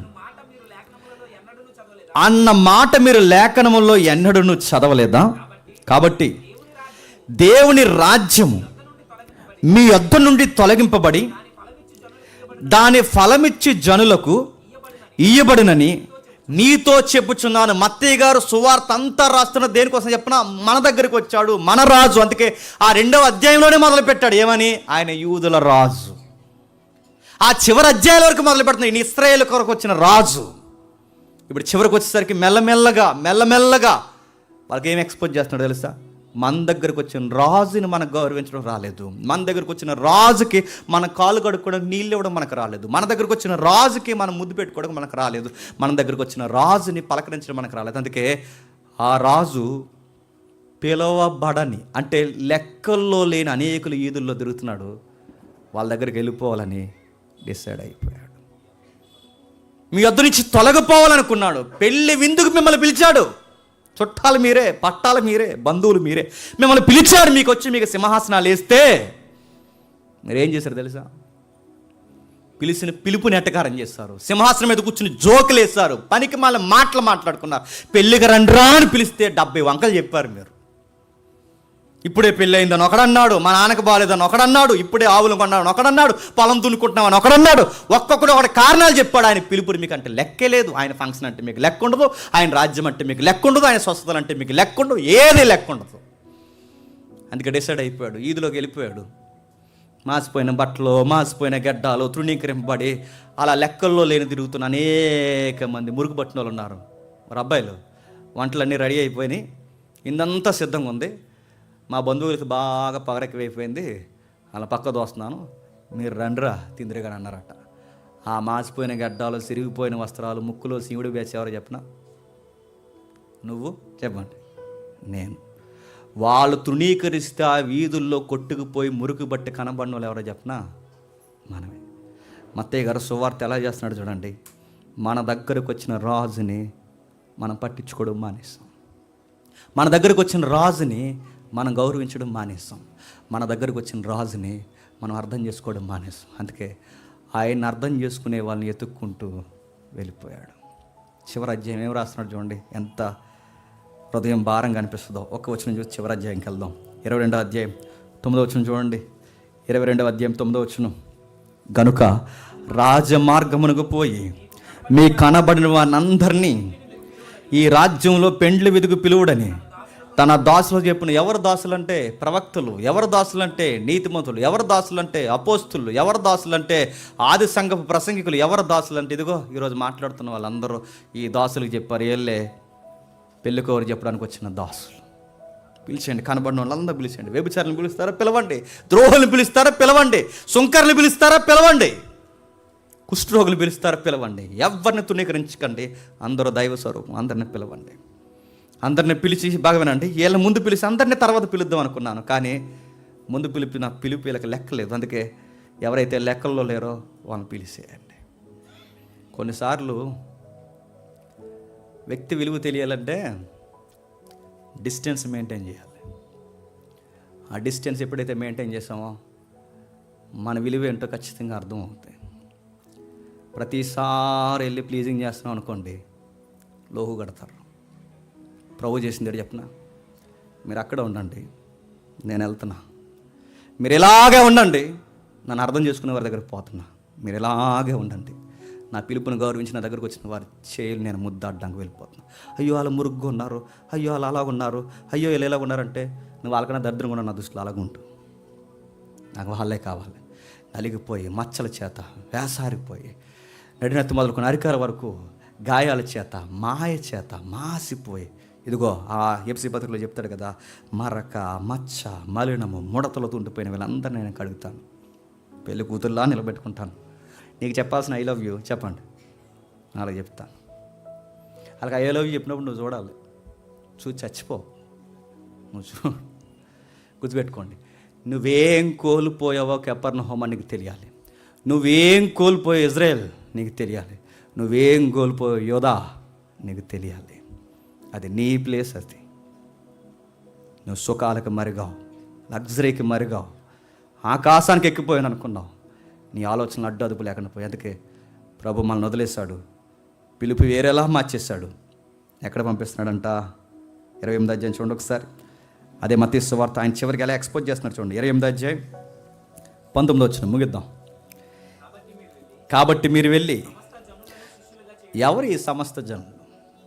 ప్రధానంగా శిష్యులు చేయబడాల్సింది ఎవరు? యూదులు. ప్రధానంగా శిష్యులు చేయబడాల్సింది ఎవరు? ఇశ్రాయేలీలు. అసలు ఇశ్రాయేల్లో 12 మందితో పాటు కొన్ని వందల వేల మంది అంబడించవలసింది ఎవరు? యూదులు, ఇశ్రాయేలీలు. కానీ 12 మంది ఎక్కడ పంపడుతున్నారు చెప్పండి? వెళ్ళండి, వీళ్ళకి బుద్ధి లేదు. వీళ్ళకి ఈ కపెర్నహూముకి బుద్ధి లేదు, ఈ కొరెజీనాకి బుద్ధి లేదు, ఈ బెత్షెబాకి బుద్ధి లేదు, ఈ నఫ్తాలికి బుద్ధి లేదు, ఈ జెబూలూనుకి బుద్ధి లేదు, ఈ యోదాకి బుద్ధి లేదు, ఇజ్రాయేల్కి బుద్ధి. వీళ్ళకి బుద్ధి లేదు. వీళ్ళు ఎప్పుడు నన్ను ముద్దు పెట్టుకుంటారో, వీళ్ళు ఎప్పుడు నా వైపు చూడరో, నా ప్రసంగాలు పొగుడుతారు, నా అద్భుతాలు పొగుడుతారు, కానీ నేను చెప్పిన మెసేజ్లో సారాంశం ప్రకారం బ్రతకండ్రు అంటే మాత్రం బ్రతకరు, తండ్రి చిత్తానుసారంగా రారు. వాళ్ళు వింటారు, వెళ్ళిపోతారు. వాళ్ళ వ్యాపారాలు వాళ్ళవే, వాళ్ళ మాటలు వాళ్ళవే, వాళ్ళ యొక్క చీకటి బంధాలు వాళ్ళవే. అందుకు వదిలేస్తున్నాను, లెక్క లేని వీళ్ళందరినీ వదిలేస్తున్నాను. వెళ్ళండి, సమస్త జనులను చెప్పండి శిష్యులుగా చేడి, తండ్రి యొక్కయో కుమారుని యొక్కయో పరిశుద్ధాత్మ నామంలోనికి వారికి బాప్టిజం ఇవ్వండి. నిబంధన చేసుకుంటా, వాళ్ళతో ఎంగేజ్మెంట్ చేసుకుంటా, నిశ్చితార్థం పెట్టుకుంటా వాళ్ళతో. మొదటి నిబంధన ఎవరిది? మీకు టెక్స్ట్ అర్థం అవ్వాలి. పాత నిబంధన కొత్త నిబంధనకి ఆ పదాలు, దాన్నే నిబంధన ప్రజలు, నిబంధన ప్రజలు, నిబంధన ప్రజలు. ఈ నిబంధన ప్రజల కోసం మాట్లాడుతున్నప్పుడు ఇశ్రాయేలుకి ముందు నుంచి ఉంది వాళ్ళకి నిబంధన. గవర్నమెంట్ హక్కు, పేటెంట్ హక్కు మాదిరి వచ్చింది వాళ్ళకి. మోసే దగ్గర నుంచి, అబ్రహాం దగ్గర నుంచి, ఇస్సాకు దగ్గర నుంచి, యాకోబు దగ్గర నుంచి వాళ్ళకి నిబంధన ప్రజల వాళ్ళు. యాకోబు ప్రజలు నిబంధన ప్రజల వాళ్ళు, నిబంధన చేయబడిన వారు వాళ్ళు. కానీ వాళ్ళతో ఉన్న నిబంధన పోగొట్టుకునే పరిస్థితి వాళ్ళకి వచ్చింది, దిగజార్చుకునే పరిస్థితి వాళ్ళకి వచ్చింది. ఇప్పుడు నిబంధన ఎవరితో చేసుకుంటాడు చెప్పండి? ఆ నిబంధనే బాప్టిజం. మత్తయి నిబంధన చేసుకున్నాడు, నిలబెట్టుకున్నాడు. మత్తయిని అద్భుతంగా మార్చేశాడు. పేతురు నిబంధన నిలబెట్టుకున్నాడు. పూట కూటికి రూపాయి కొరకు, ₹1 కొరకు చిల్లర పనులు, చిల్లర వ్యాపారాలు చేసే పేతుర్ని 3,000 మందికి ప్రసంగం చెప్పేవాడిగా మార్చేశాడు. 5,000 మందికి వడ్డించే వారిలో జాబితాలో పెట్టేశాడు. ఆకలి దప్పులతో ఒక చేప పడితే అమ్ముకుని బతుకుదాం అనుకున్న ఆ పేద బతుకుల్ని వేల మందికి ఏలే భోజనాలు పెట్టి ఉన్నతమైన దాసులుగా, ఉపదేశకులుగా వీళ్ళు మార్చేశాడు. నేను మళ్ళీ చెప్తున్నాను, నువ్వు సంపాదించిన సంపాదనలో నీకు సుఖం దొరుకుతుంది లేదో నాకు తెలియదు, కానీ నువ్వు ప్రభు దగ్గరికి రా, నీ జీవితాన్ని అద్భుతంగా మారుస్తాడు ఆయన. రండి, వినండి, రక్షణ పొందండి, వెళ్ళిపోండి. సింపుల్గా సింగిల్ లైన్ కాదు, గుర్తుపెట్టుకోండి. రండి, వినండి, అవి ఉన్నాయిగా, అవి వదిలేయండి, మారు మనసు పొందండి. దేవుడు నేను మత్తయిలా మారుస్తాడు. అందుకే మత్తయి సువార్త అంటే ఏంటి? వెళ్తున్నాం మత్తయిలోకి. ఏంటి మత్తయి అంటే? మత్తయి ఒక సుంకర్రి. మత్తయి ఒక సుంకరే కదా. వాళ్ళ ఊరు ఒక చెడ్డ ఊరు, పొగరబోతు ఊరు. మత్తయితో పాటు ఇంకెవరున్నారు అక్కడ? పేతురు ఉన్నాడు, ఆంద్రేయ ఉన్నాడు, ఇంకెవరున్నారు? శతాధిపతులు ఉన్నారు. అలాంటి ఏరియాలో ఎంతమంది అయినా మారుతుంటే ఎంతమంది మారు. అందుకే చూడండి, పిలువబడిన వారు అనేకులు, కానీ వచ్చేవారు మాత్రం చెప్పండి కొద్దిమంది. ఎంతమంది వచ్చి కూర్చున్నారుగా. Night all night prayer continue అవుతుందంటే ఉంటారా? మీరు ఎలాంటో చెప్పినా కపెర్నహూం బ్యాచే బాగుంది, ఇలా బాగా చెప్పాడు, బాగా చెప్తే కమాండ్ బాగుంటుందండి జేమ్స్ గారిది. సేమ్ ఆ రోజు అలాగే పొగిడారట. మెసేజ్లు బాగుంటాయి, కమాండింగ్ బాగుంటుంది, సబ్జెక్ట్ ఒక లింక్ బాగా నడుస్తుంది, వింటారు పోతారు. కానీ మానాల్సినవి మాత్రం చెప్పండి మానరు. మత్తయి సువార్త గుండెల్లో బరువెక్కిపోయి మాట ఏంటి చెప్పనా? నేను ఎలా మారానో నా టౌన్, నా సిటీ కూడా చెప్పండి అలాగే మారాలని కోరుకున్నాడు. విశ్వ ప్రయత్నాలు చేశాడు, చెప్పాడు. చచ్చిపోయే ముందు ఓ సువార్త రాసి చచ్చిపోయాడు. ఆయన చచ్చిపోయాడు కానీ చెప్పండి ఆయన సాక్ష్యం సువార్త ఇంకా చెప్పండి బతికే ఉంది. ఇప్పుడు ముగిస్తున్నా. ఇది ఆయనే రాశాడని గ్యారంటీ ఏంటి? లాస్ట్ వీక్ మనం క్వశ్చన్ రేజ్ చేసుకున్నాం. ఇది మత్తయి గారే రాశారనడానికి మనకు ప్రూఫ్ ఏంటి? మత్తయి సువార్తలో, సువార్త పైన పెద్ద అక్షరాలతో మత్తయి సువార్త ఉందని మత్తయి రాశాడంటావా? అలా అంటే పరిశీలన లేని వారు చేసే పని. ఆడెవడో ఈ మధ్య ప్రసంగం చేశాడు. ఆడన్నందుకు క్షమించాలి ఒక తమ్ముడు. ఏమన్నాడంటే, ఉన్నవాడికి ఉంచుకున్నవాడికి తేడా తెలియకుండా ప్రసంగం చేశాడు. అర్థమవుతుందండి. నేను ఉన్నవాడిని అన్నాడు ప్రభు అయిన యేసుక్రీస్తు వారి పదలో యెహోవా నేను ఉన్నవాడిని అన్నాడు. ఉన్నవాడంటే ఆ ఉన్నవాడు కాదు, సమరయ స్త్రీ కూడా ఉన్నవాడు ఉన్నాడు అన్నాడు. ఉంచుకున్నోడికి ఉన్నవాడికి తేడా తెలియదు. నేను ఏమనాలండి? ఇప్పుడు ఉంచుకున్నవాడికి ఉన్నవాడు కనీసం నేను అడుగుతున్నాను. ఇలాంటి ప్రసంగాలు, ఇలాంటి సెన్స్లెస్ మెసేజెస్ ఎవరు చెప్తారు చెప్పనా? కనీసం అవగాహన లేను. అందుకే చెప్తున్నాను, ఎడ్లైన మత్తయి అని ఉందని మేము నమ్మేస్తుంటే అందరు నమ్ముతారేమో, కానీ డీసీ ఫాలోవర్స్, డీసీ బిలీవర్స్ నమ్మరు. పరిశీలిస్తారు, డిస్కవరీ చేస్తారు, దాన్ని వెలికి తీస్తారు. తెలిసిన పద్ధతి ఇది మా స్టాండింగ్ అని ప్రకటిస్తారు. లేదు ఇంకా ఉందంటే నువ్వు చెప్పు, సిగ్గు లేకుండా మేము మార్చుకుంటాం. అవును నిజంగా దేవుడు మాకు ఇంకా బయలుపరచలేదని సందర్భం ఎత్తున్నప్పుడల్లా బాధపడిపోతున్నారు. కానీ తప్పదెత్తున్నాను, ఏమనుకోకండి. విగ్రహాలకు అర్పించినవి తినొచ్చా తినకూడదని రెఫరెన్స్ కొన్ని పదులు నేను బైబిల్ నేర్చుకున్న కొత్తల నుంచి పదులు సంవత్సరాల నుంచి ఆ రెఫరెన్స్ తెగలేదండి. ఆ రెఫరెన్స్ ఎప్పుడు తెగే చెప్పిన, భోజనాలు మానేసి, నిద్రలు మానేసి, పుస్తకాల బ్యాగుల్లో పెట్టుకుని, ఇల్లు వదిలేసి, సంతోషాలన్నీ, మా కార్యక్రమాలు, ఉద్యోగాలు, పనులన్నీ పక్కన పడేసి, నేను, తమ్ముడు, దొడ్డప్రసాద్ అన్న, ఇంకా సురేష్ తమ్ముడు, కొంతమంది, అలాగే చెల్లి, అమ్మ ఎవరైతే ఉన్నారో జీసన్ సిస్టర్స్ వాళ్ళు, ఇలా కొంతమంది అందరం కలిసి ఒక రూమ్లో కూర్చుని కొన్ని నెలలు మళ్ళీ చెప్తున్నా, కొన్ని వారాలు నెలలు కూర్చొని రిఫరెన్స్ ఏంటి అలా చదవగా మాకు మిడ్-నైట్ 2:30, 3 మధ్యలో ఆ రెఫరెన్స్ డింగ్ అని ఓపెన్ అయ్యింది మాకు. అరే ఇది మీనింగ్ ఇదా అని. విగ్రహాలయమందు అని ఉంటుంది అక్కడ. మేము సేపు చదివిన మనం విగ్రహాలయం అని చదివాం, కానీ అక్కడ ఆపు చదివితే విగ్రహాలయమందు. ఆ ఒక్క మాట సబ్జెక్ట్ గేట్లు ఓపెన్ అయిపోయినాయి. ఆ ఒక్క మాట వద్దన్న వాళ్ళందరినీ కూర్చోబెట్టే ఆ ఒక్క మాట క్రైస్తవ్యంలో విగ్రహాలకు అర్పించింది ఎందుకు తినకూడదన్నా చెప్పండి, ఒక స్ట్రాంగ్ మెసేజ్ ఇచ్చాయి. నేను ఎందుకు ఈ మాట చెప్తున్నాను చెప్పిన, అందరిలాగా మనం నమ్మొద్దు. బరియా సంఘం వల్లే చెప్పండి, అలా ఉన్నవో లేదో. ఈ మాట నేను అంటున్నాను, ఏమనుకోకని కంపేర్ చేస్తున్నానని. ఈ వారం పౌలు గారు ఇక్కడికి వచ్చి మెసేజ్ చెప్పిన, ఇంక పౌలు గారు చెప్తే బైబిల్ ఎందుకంటే తీయడం అనకూడదు, గుర్తుపెట్టుకోండి. పౌలు గారు వచ్చి చెప్పిన, శీలా వచ్చి చెప్పిన, పేతురు వచ్చి చెప్పిన, బైబిల్ సొసైటీ పెద్ద వచ్చి చెప్పిన, పండితులు వచ్చి చెప్పిన, ఆ మెసేజ్ని ఖచ్చితంగా క్రాస్ చెక్ చేయాలి. ఇప్పుడు మనం చేస్తున్నాం సువార్త. ఇది మత్తయే రాశాడనడానికి ప్రూఫ్ ఏంటి మనకి చూద్దాం ఒకసారి. ఆ పెద్దల ఇమేజ్ ఏంటి ఒకసారి చూద్దాం ఒకసారి. ఇది మత్తయి గారే రాశాడనడానికి మనకి ఏంటి ప్రూఫ్ ఏంటంటే, మొదటి శతాబ్దంలో 33లో ప్రభు అయిన యేసుక్రీస్తు వారు చనిపోయారు. ప్రభు అయిన యేసుక్రీస్తు వారు 33లో చనిపోతే సుమారు 25 సంవత్సరాల వరకు వీళ్ళ సువార్తలు రాయలేదు. ఎవరు? అపోస్తులు రాయక ముందే సువార్త రాసింది ఎవరంటే 70-60 మధ్యస్థంలో రాసింది ఎవరంటే మత్తయి గారి కన్నా ముందు కొంచెం 2-3 ఏళ్ళు ముందు మార్క్ గారు రాశారు. మార్క్ గారు తర్వాత మత్తయి గారు రాశారు. వీళ్ళు ఇది రాయక ముందు వరకు నోటుతో సువార్త ఉంది, ఆ తర్వాత వీళ్ళు సువార్త రాశారు. ఇప్పుడు మనం హెడ్లైన్ మనం పెట్టుకున్నాం. ఇది ఎవరు పెట్టారు? బైబిల్ సొసైటీ వాళ్ళు పెట్టారు. మత్తయి సువార్త అని రాసిన చూస్తారు. ఇది బైబిల్ సొసైటీ ప్రింట్ చేస్తున్నప్పుడు పెట్టారు మత్తయి సువార్త అని. బాగా వినండి. అప్పుడు మత్తయి సువార్త ఎలా ఉందా? ప్రతుల మీద ఉంది. అది ఇప్పుడున్నట్టు అధ్యాయాలన్నీ ఒకే దిక్కున ఉన్నట్టున్నాయా? మత్తయి రాసిన తేవాలంటే ఇన్ని చుట్టలు తేవాలి, గ్రంథపు చుట్టలు ఇలా తెచ్చి, ఇదిగో మత్తయి గారు ఇది మొదట రాసేటండి. దానికి రెఫరెన్స్ లేవు, అధ్యాయాలు లేవు, టైటిల్స్ లేవు, ఒక కూర్పు లేదు. ఒక లెటర్ రాస్తారు చూస్తారు, లెటర్ రాస్తున్నప్పుడు అధ్యాయాలు రెఫరెన్స్ చేస్తారా? మన లెటర్ రాస్తాంగా, ఆ లెటర్ మాదిరి గౌరవిస్తూ రాసుకుంటూ వెళ్ళిపోయారు అంతే. అలాంటి దాన్ని ఇది మత్తయి గారే రాస్తారని డిక్లరేషన్ ఎవరు ఇచ్చారు? ఆ సర్టిఫికేట్ ఎవరు ఇచ్చారు? ఇది మత్తయి గారు రాశారని ఎవరు చెప్పారు? మొన్న 16వ శతాబ్దంలో సైంటిస్టులు చెప్పారని అనకూడదు. పురావస్తు శాస్త్రవేత్తల యొక్క పరిశోధన ఇలా తేలిందని అనకూడదు. 16వ శతాబ్దంలో పుట్టినోడికి అది మత్తయి గారు రాశాడని ఎలా తెలుస్తుంది?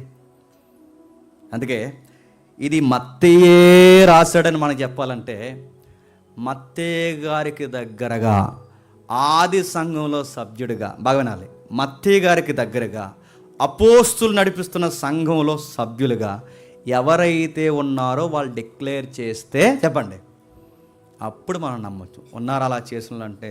ఉన్నారు. ఎవరు? 4 పేర్లు చెప్తాను, మీరు రాసుకోండి, రాసుకోకపోయినా చూసుకోండి ఒకసారి. ఓరిగన్ అంటారు ఒక ఆయన్ని. ఓరిగన్ అనే ఒక ఆయన ఉన్నాడు, పాపియస్ అనే ఒక ఆయన ఉన్నాడు, అరేనియస్ అనే ఒక ఆయన ఉన్నాడు, ప్యాంటనస్ అనే ఒక ఆయన ఉన్నాడు. సుమారు చాలామంది ఉన్నారు. వీళ్ళ ఆది సంఘంలో చాలా చాలా ప్రముఖమైన పెద్దలు. అంటే అపోస్తులు చనిపోయిన తర్వాత సంఘాన్ని పెద్దలకు అప్పగించారుగా. అపోస్తులు చనిపోయిన తర్వాత సంఘాన్ని పెద్దలకు అప్పగించారంటే, అపోస్తులు వెళ్ళిపోతే ఇక తర్వాత మీరు నడిపించండి అని పెద్దలకు ఎవరికైతే అప్పగించారో ఆ అపోస్తుల తర్వాత వచ్చిన పెద్దలే చెప్పండి, వీళ్ళే. ఎవరైతే ఉన్నారో ఓరిగన్ కానీ, ఇంకా పాంపియస్ కానీ, అరేనియస్ కానీ, ప్యాంటనస్ కానీ, వీళ్ళు ఎవరైతే ఉన్నారో మనకు కనబడుతున్నారు చూడండి, వీళ్ళే మనకు నేర్పిస్తున్నారంటే. ఇందుకు ఎవరు? పాపియస్ అంటే ఎవరంటే, యోహాను ఉన్నాడే, యోహాను సువార్త రాసిన యోహాను ఉన్నాడే, లేదా 12 మంది అపోస్తుల్లో యోహాను ఉన్నాడుగా, ఆ యోహాను గారి యొక్క శిష్యుడే పాపియస్. ఇది మత్తయే రాశాడని మొదటి శతాబ్దంలోనే మత్తయి గారు సువార్తను డిక్లేర్ చేసి సంఘానికి అప్పగించింది ఎవరు తెలుసా? యోహాను గారి యొక్క శిష్యుడు పాపియస్. ఇప్పుడు చెప్పండి, యోహాను గారికి మత్తయి సువార్త, మత్తయి రాసిన యోహాను గారికి తెలుసా తెలీదా? తెలుసు. ఇప్పుడు మత్తయి గారు సువార్త రాసిన సంగతి యోహాను గారికి తెలిస్తే యోహాను గారి సబ్జెక్ట్ ఎవరు చెప్తారు? పాపియస్. ఆయన చెప్పిందంటే మనకి ఎవరు డిక్లేర్ చేస్తారు ఇది మత్తయి సువార్త అంటే? సంఘ పెద్దలు డిక్లేర్ చేస్తారు. సైంటిస్టులు, శాస్త్రవేత్తలు కాదు. ఎవరు చెప్పండి? పురాతనమైన మన లెగసీని పట్టుకుని వచ్చిన పెద్దలు ఎవరైతే ఉన్నారో ఆది సంఘపు పెద్దలే దాన్ని డిక్లేర్ చేస్తారు. అందులో ఒక ఆయన పాపియస్, అంటే యోహాను శిష్యుడు. ఈయన స్టోరీ ఏంటి మీకు అంత అర్థం కావాలి అంటే చెప్పడానికి టైం లేదు. వాళ్ళ జీవిత చరిత్రలు పుస్తకాలు ఉన్నాయి, చదవండి. లేదు మీకు ఎప్పుడైనా ఆసక్తి ఉంటే వీళ్ళు 4-5 ఉన్నారు, ఇంకా వాళ్ళ చరిత్రలు ఎప్పుడైనా మనం చూద్దాం. తర్వాత ఇంకెవరున్నారు? హెరేనియస్. ఎవరైనా మొదటి శతాబ్దంలో 177వ సంవత్సరంలో సంఘానికి ఉన్న అనేకమైన సిద్ధాంతాల విషయంలో రోమ్ పట్టణానికి వెళ్ళి రాజుల ఎదుట హెరేనియస్ ఎవరైతే ఉన్నాడో ఆ వచ్చిన ఆయన సంఘంలో మౌలికమైన సిద్ధాంతాలు ఇవి అని స్థాపించింది ఎవరో తెలుసా? హెరేనియస్. క్షమించండి, హెరేనియస్. మొదటి శతాబ్దం 7 అంటే 177 177లో అనేక సిద్ధాంతాలను క్రమానుగతంగా మాట్లాడుకోవాలని సంఘ పెద్దలు వచ్చిన క్రమాన్ని నేర్పించిన పెద్ద ఈయన కూడా ఏమన్నాడు తెలుసా? ఇది మత్తయి రాసిన సువార్తే అని డిక్లేర్ చేశాడు. పాంపియస్ డిక్లేర్ చేశాడు ఇది మత్తయి సువార్త అని. చెప్పండి. నెక్స్ట్ హెరేనియస్ డిక్లేర్ చేశాడు. ఇంకెవరున్నారు చూడండి. ఇంకా ఆయన గురించి మనం మాట్లాడుకుంటే సిద్ధాంతాల విషయంలో హెరేనియస్ ఫైట్ చేసింది. ఎవరైనా చదువుకున్న వాళ్ళకి కొంచెం థియాలజీ మీద చదువుతూనే అవగాహన ఉన్న వాళ్ళకి అర్థమవుద్ది. నాస్టిజంతో ఫస్ట్ టైం ఫైట్ చేసింది ఎవరు చెప్పిన? పౌలు గారి కన్నా ముందు, క్షమించండి, పౌలు గారి తర్వాత ఈయనే. అంటే సంఘంలో నడవడికలో పౌలు గారి తర్వాత నాస్టిజంతో ఫైట్ చేసింది ఈయనే. నాస్టిజం అంటే ఏంటి తెలుసుగా? నాస్టిజం అంటే రకరకాల సిద్ధాంతాలు ఉన్నాయి. అందులో నాస్టిజం అంటే ఏంటంటే ఇది ముట్టుకోవద్దు, ఇది తినొద్దు, ఇలా ఉండొద్దు, అలా ఉండొద్దు, ఇది తాకొద్దు. ఈ మొదటి తిమోతి పత్రిక 4వ అధ్యాయంలో కొన్ని ఉంటాయిగా, అది తినొద్దు, ఇది ముట్టుకోవద్దు, ఈ టైప్ బాధ అంటే ఎస్ప్రో పేరు చెప్పి ఇవి తినకూడదు, మన నాన్ వెజ్ తినకూడదు, ఆకుకూరలు తినాలి, ఈ టైప్ బాధ చెప్పేది ఎవరంటే నాస్టిజం ఒక బ్యాచ్ అన్నమాట. వాళ్ళతో ఫైట్ చేసింది ఎవరు తెలుసా? పౌలు గారి తర్వాత ఈయనే హెరేనియస్. ఈయన కూడా మనకు కన్ఫర్మ్ చేశాడు ఈయన మత్తయి సువార్త ఇది మత్తయి రాసిందే అని. ఇంకా మీకు అర్థం కాదంటే మోటోనిజంతో ఫైట్ చేశాడు, వాలంటిజంతో ఫైట్ చేశాడు, అనేకమైన ఆఫ్టిజంతో ఫైట్ చేశాడు. ఇంకా మాట్లాడుకోవాలంటే demonstration of the apostolic preaching అని ఒక అద్భుతమైన పుస్తకాన్ని రాశాడు. ఆ పుస్తకం ఎప్పటికీ సంఘ పెద్దలు చదువుకుంటారు. ఉన్నతమైన పుస్తకాలు చేశాడు, వాదించేశాడు. ఇంకా ఓరిగన్ అనే ఆయన మొదటి శతాబ్దంలో, అంటే మొదటి శతాబ్దం దాటి సుమారు మొదటి శతాబ్దాన్ని దాటి 185లో సుమారు 2000 గ్రంథాలు, 2000 పుస్తకాలు రాశాడు ఆయన. 2000 పుస్తకాలు ఇప్పుడు రాయడం కాదు, ఈ 2000 పుస్తకాలు రాసిన ఆయన కూడా డిక్లేర్ చేసినట్టు ఏమని? ఇది మత్తయే రాశాడు అని. మీకు అర్థమవుతుంది ఎవరు రాస్తారు, ఎవరు కన్ఫర్మ్ చేస్తారని చెప్తున్నారు? బైబిల్ సొసైటీ వాళ్ళు కాదు, చెప్పండి. అపోస్తుల తర్వాత ఎవరైతే సంఘానికి పెద్దలుగా నడిచారో ఆ పెద్దలే ఇది మత్తయి సువార్త అని కన్ఫర్మ్ చేస్తారు. ఇంకా విషయం ఏంటి చెప్పిన, ఇన్ని రాసిన ఈయన ఎవరైతే ఉన్నారో తర్వాత మనకు కనబడేది ప్యాంటనస్ ఎవరైతే ఉన్నారో ఈయన క్రీస్తు శకం 180లో జన్మించాడు. మీకు మనం మొన్న మధ్య డివినిటీ మీద ఫైట్ చేస్తున్నప్పుడు ప్రతిసారి మనకి ఒక వ్యక్తి పేరు మనం జ్ఞాపకం చేసుకుంటాం. ఆయన పేరు చెప్పండి. అథనేసియా గురువు ఉన్నాడుగా, అలెగ్జాండ్రియా గురువు ఎవరు అనుకుంటున్నారు? ఈయనే. మీకు అర్థమవుతుందో లేదు? అలెగ్జాండ్రియా గురువు ఏమో ఈయన, అలెగ్జాండ్రియా శిష్యుడేమో అథనేసియే ప్రభు అయిన యేసుక్రీస్తు వారు పుట్టలేదని సంఘంలో బలమైన సిద్ధాంతాన్ని ఎలిబరేట్ చేసినాడు, గుర్తుపెట్టుకోండి. మరో విషయం చెప్పనా, ఈ ప్యాంటనస్ ఎవరైతే ఉన్నాడో ఆ రోజుల్లో ప్రపంచంలో ఉన్న మొట్టమొదటి క్రైస్తవ థియోలాజికల్ కోర్సులో మొట్టమొదటిసారి క్రిస్టియానిటీ కూడా ఒక థియాలజీ ఉంది, దీన్ని కూడా ఒక సిస్టమేటిక్ థియాలజీగా మనం బోధించాలని ఫస్ట్ టైం థియాలజికల్ కోర్సు పెట్టిన తర్వాత చెప్పిన పౌలు గారి తర్వాత ఈయనే, గుర్తుపెట్టుకో. మరొక ఆశ్చర్యకరమైన సంగతి చెప్పిన, ఇండియా వచ్చింది కూడా ఈయనే. ఇండియా వచ్చి కేరళ పరిసర ప్రాంతాలకు వచ్చే సమయానికంట అప్పటికే మత్తయి సువార్త నకలుందంట. ఎక్కడా? ఇండియాలో. అదే అద్భుతం. ఇండియాకు వచ్చేసరికి అప్పటికే మత్తయి సువార్త నకలుందట. ఇండియా వచ్చి అన్నాడట, ఇది మా మత్తయి రాసిన సువార్తే అన్నాడంట. ఇలాంటి పెద్దలు, బాగానండి, ఇది మత్తయి రాసిన సువార్త అని ఆ రోజు కన్ఫర్మ్ చేస్తే, ఆ పెద్దలందరూ కన్ఫర్మ్ చేసింది, ఆయా తరాల్లో కన్ఫర్మ్ చేసిన ఆ సువార్తని సంఘం అలా లెగసీగా అలా మోసుకుంటే ప్రింటింగ్ మిషన్ వచ్చిన తర్వాత, బైబిల్ సొసైటీలు వచ్చిన తర్వాత పెద్ద అక్షరాలు రాసి అధ్యాయాలు విడదీసి, మళ్ళీ అధ్యాయాలు ఎవరు విడదీశారు, వచనాలు ఎవరు తీశారు తర్వాత చూద్దాం మనం. వచనాలు అధ్యాయాలు విడదీసి పెద్దలు ఇచ్చిన ఇన్ఫర్మేషన్ ప్రకారం ఇది మత్తయి సువార్త అని ప్రింటింగ్ మిషన్ మీద చెప్పండి ప్రింట్ వేశారు. ఇది సువార్త, మత్తయి సువార్త. ఇంకా ఏమున్నాయంటే ఇంకా చాలా ముఖ్యమైన సంగతులు ఉన్నాయి. మిగిలిన వార్తలు చెప్పండి, బ్రేక్ తర్వాత చూద్దాం.